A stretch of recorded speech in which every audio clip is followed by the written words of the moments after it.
La guerre commerciale entre les États-Unis et la Chine, eh bien c'est bien plus qu'une simple dispute économique. On va plonger ensemble dans cette confrontation géopolitique qui est, on va le voir, extrêmement complexe, pour essayer d'en décrypter les stratégies.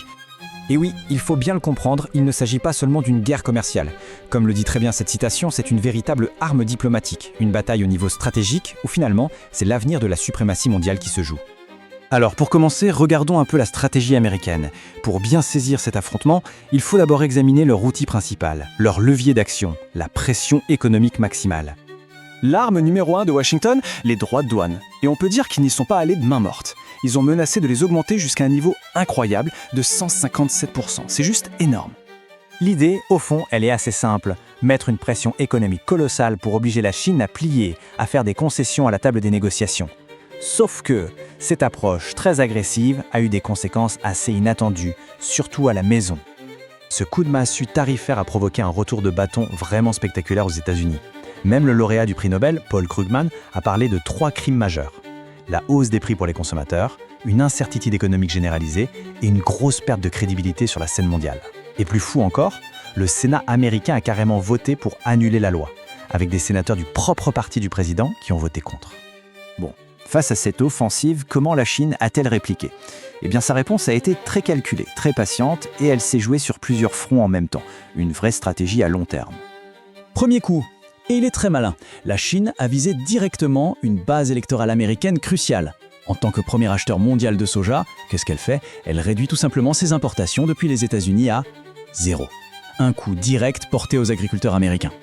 Mais attention, le soja, ce n'était qu'un début. La Chine a un autre levier bien plus puissant, les terres rares, ces métaux qui sont absolument essentiels à toutes nos technologies modernes.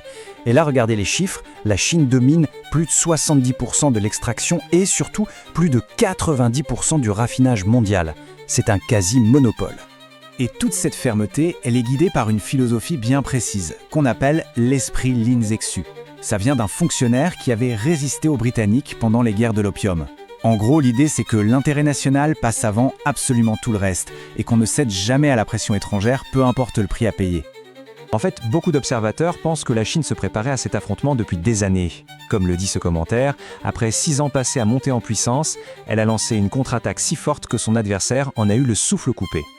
Et cette attitude de fermeté, elle détonne complètement quand on la compare à celle d'autres puissances de la région, comme le Japon ou la Corée du Sud.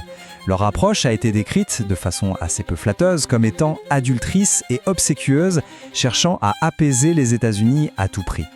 Toute cette dynamique, tout cet affrontement nous amène à un point de bascule, un vrai changement fondamental dans l'équilibre des pouvoirs. On entre dans une nouvelle ère. Aujourd'hui, le consensus général parmi les analystes, c'est que la Chine a réussi son pari. Elle a forcé Washington à abandonner sa posture de domination pour revenir négocier, mais cette fois sur un pied d'égalité.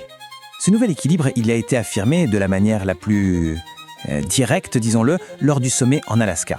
C'est là qu'un diplomate chinois a lancé à ses homologues américains cette phrase, devenue célèbre, « Vous n'êtes pas qualifiés pour parler à la Chine depuis une position de force ».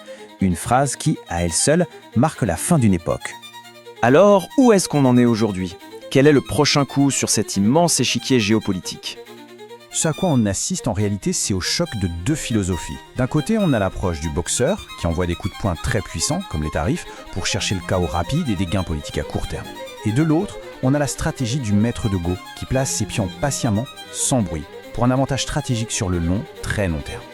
Le résultat de tout ça, c'est une impasse stratégique. La force brute américaine qui vient se heurter à une détermination chinoise qui, elle, est inébranlable. Finalement, chaque camp se neutralise.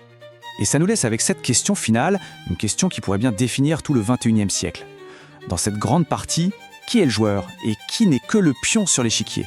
L'équilibre des forces a clairement changé et l'issue de la partie, elle, est encore loin, très loin d'être jouée.